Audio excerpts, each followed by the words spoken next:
Hi again, Mike Arend here, founder of You're the One University, co-founder of Infinite Success Academy, and the Soul Mechanic.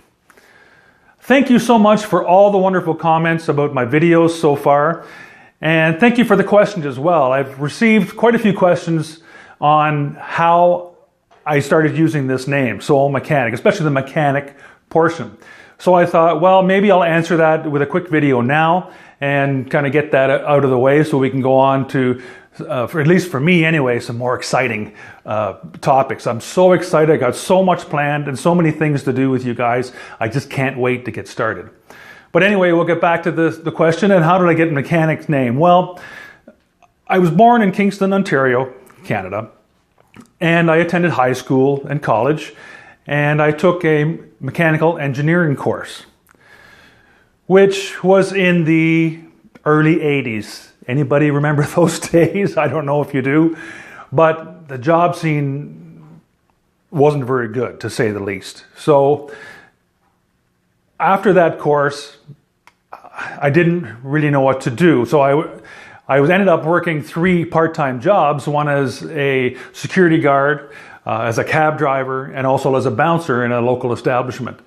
So I had planned to get married after college, which I ended up doing. So at 21, I got married and was faced with not very many job prospects. You see, this wasn't supposed to happen. See, I was a star athlete in high school. I played football, I played basketball, I played rugby, I played track and field, basically every sport I could at every time of year. And I was very successful at all of them. We won many city, regional, and all-Ontario championships. And I was slated to go ahead and play some university ball, or even some college, whatever college I went to play football there. But I ended up having a horrific motorcycle accident that summer, which I ended up getting reconstructive knee surgery and basically had to learn how to walk all over again. So that put an end to that, unfortunately. And not long after, I ran into one of my coaches, and he was commiserating with me, and he said, "Wow, that's too bad." He says, "You know, Mike, for all the people I coached, all the guys I coached, you were the one that I thought could make it into pro ball." I thought, wow, you don't know how that makes me feel. I mean, I feel good that you think that way, but wow, I didn't know what to say at that point. But that's not where my life was supposed to go. It wasn't supposed to go down that road, so it didn't. And I was fine with that. But still, now I was 21, married, and didn't have very many job prospects. So I thought, well, maybe I'll go down to the local recruiting center and see what they have to offer, which I did. And I did all the testing, and the nice young captain down there made a very good sales pitch, and I ended up signing up as a marine engineering mechanic. So off I go to join the Navy and go through basic training, get posted out to beautiful British Columbia, Victoria, British Columbia. Wow, what a beautiful place. Actually, we lived in a small town called Esquimalt, which is about 20 minutes outside of Victoria. And that's where both my children were born, Mitchell and Spencer, which are now 30 and 28. Can you imagine that? I can't believe that. Wow. Anyway, the Navy was very good to me. I mean, I loved the Navy, and as it turned out, the Navy loved me. I did very, very well. And I took many courses there too. There was a fleet school there in Esquimalt, which I went to many engineering courses. And I even got flown to Cornwall and took a marine engineering course at St. Lawrence College there as well. So although the Canadian Navy didn't have the best equipment, it was well known around the world that we were some of the best trained. And I think that held true across the board in our military with the Air Force and Army as well. And I probably think it probably still does too, to this day. So I ended up having another knee surgery while I was in the military. Didn't go that well. And to cut to the chase, I got a medical discharge from the Navy because of my knee. So, wow, what do I do now? Well, we elected to move back to Ontario, which we did. But before we moved, I had enough time before they released me that I studied hard and took the test,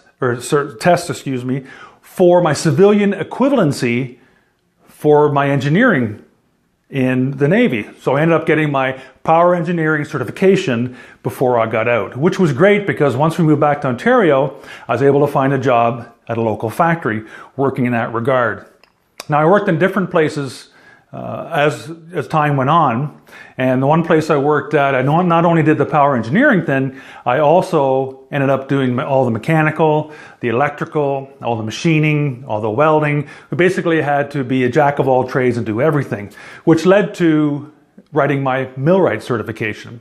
So I wrote my millwright certification, which, if you don't know what that is, it's basically an industrial maintenance mechanic. So I was working as a power engineer and a millwright with both certifications, which was great. And like I said, I worked at different places. And finally, at the one place I worked at, I had a shoulder injury, and I could no longer continue. So they let me go. I'm going, wow, here we go again. I was out of the Navy, reinvented myself, had a good career. Now I have to do this again. Well, what do I do now? I don't know if I can even continue in the trades. I had to go through rehab and build things back up. But a friend of mine was in real estate, and he seemed to be doing pretty good. So I asked him, how's this real estate gig going on? He goes, oh, well, listen. He says, I know you, and I know if I can do it, you can do it. I said, yeah, but how much are you making? So he told me. I said, whoa, really? Well, sign me up. What do I have to do? So I took all the testing, passed all the testing, became the newest realtor in Kingston. Whoa, let's go. Let's get into her. Let's get going. Well, it took a little while to get started. But by the end of my second year, I was in the top 10% of all real estate agents in Canada. So I did quite well. I was making well into the six figures. I was able to pay for my kids' schooling, have a nice home, bought my first Porsche. Life was grand. I couldn't believe how things were going. It was wonderful. But I still felt there was something missing, like a void. I just wasn't happy yet. Well, maybe I just have to work a little harder, run a little faster on that treadmill. And so I did. But it didn't get any better. I wasn't any happier. Sure, I was still making great money, but I had to work harder and harder to continue with what we had established were all these good things that were supposed to bring us happiness. But it didn't. So in the end, I was working 60 to 80-hour work weeks. And eventually it took a toll on my marriage. And in 2009, my wife and I separated. In 2010, about 9 months later, I called it quits in real estate. I couldn't think straight anymore. I couldn't believe the impact that the separation had on me. And with my children and what it did to them. I couldn't believe the impact it took and the toll it took on me. And not only that, to be successful in real estate, it almost has to consume you. And I wasn't ready to do that anymore. And I did a lot for my clients. I provided them with a lot of services. In fact, my last year in real estate, over 73% of my business was repeat or referral. 73%. That's huge in that business.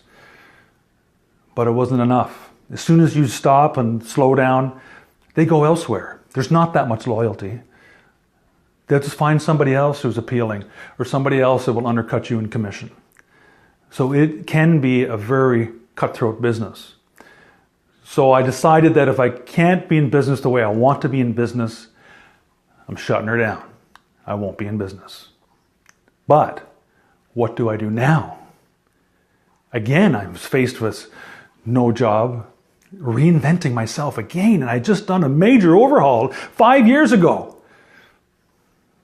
So just when I thought it couldn't get any worse, it did. Now, I'm not going to go into that now here in this video, but I'm going to post a video here that you'll be able to see. It's called I Believe. And it's a video I made about a year ago, thinking that this is what I wanted to do with my life. Helping people, helping others, because that's what I enjoyed so much in real estate. I got a kick out of people giving me a hug when they got their house and when they moved in or when they sold their house. That was the biggest excitement for me. Oh, sure, I love the money and it came in very handy and we did great things with it. But that was what I really loved. And that's I think what my journey through real estate was for, to tell me that. That was the direction I needed to go. So anyway, if you get a chance, go ahead and watch that I Believe video and let me know what you think about it. Leave your comments below all about that. But we'll continue on here and get back to the questions we had at the beginning. How did I get, or why did I use the name Soul Mechanic? Well, as you can see, I had many, many years in the mechanical industry. In fact, over 27 years in the trades, various positions. So I thought, a good mechanic just doesn't fix stuff. A good mechanic will take the time to troubleshoot, find out what the real problem is, help make the fix, help you get to where you need to go, and then make sure it's the proper fix for the long term. That's what a real mechanic will do for you. So that's what I want to do for you in this video series. Now, the soul part of my name, well, you're just going to have to watch the videos to find all that out. So, in closing, as always, I wish you love, happiness, and abundance. And remember, we're all connected. We all come from the same source. Love each other, love yourself, and see you on the next episode of Soul Mechanic.